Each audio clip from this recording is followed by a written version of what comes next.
প্রিয় ভাইয়েরা দেখেন, ওসিয়ত লুকমান আলাইহিস সালাম আমরা সকলেই জানি যে আল্লাহ তাআলার কত প্রিয় একজন বান্দা ছিলেন। তার কথার আল্লাহ তাআলা মহাগ্রন্থ আল কোরআনে তিনি উল্লেখ করে দিয়েছেন, তার ওসিয়ত সন্তানের প্রতি, বাবার ওসিয়ত, বাবার উপদেশ, বাবার পরামর্শ।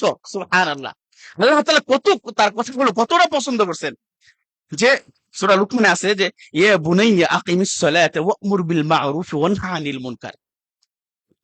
লুকমান আলাইহিস সালাম তার ছোট সন্তান, তার সন্তানকে বলতেছে ইয়া বুনাই, হে আমার বৎস, হে আমার সন্তান, আকিমিস সালাহ, সালাত আদায় করে হোক, সালাত আদায় করো, সালাত প্রতিষ্ঠা করো। দেখছেন, সুবহানাল্লাহ। তারপরে ওয়া'মুর বিল মা'রুফি ওয়ানহা আনিল মুনকার, সৎ কাজের আদেশ করো, অসৎ কাজ থেকে মানুষকে কি করবে, নিষেধ করবে।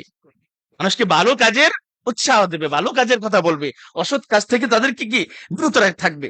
তসবির আলা মা আসাবাক, তোমার উপরে যখন কোনো বিপদ আপদ বালা মুসিবত আসবে, তুমি ধৈর্য ধারণ করবে।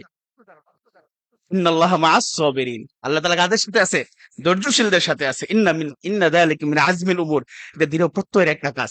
এখান থেকে যেটা কথা দেখেন, সালাতের গুরুত্ব বুঝাইতে গিয়ে আমি আপনাদেরকে এই আয়াতগুলো বলতেছি যে লুকমান আলাইহিস সালাম তার সন্তানকে তিনি সালাতের কথা বলতেছেন, ভালো কাজের কথা বলতেছেন, এবং যে কোনো অবস্থায় যে কোনো পরিস্থিতি তুমি মোকাবেলা করো না কেন, সকল পরিস্থিতি তুমি কি করবে, ধৈর্য ধারণ করবে।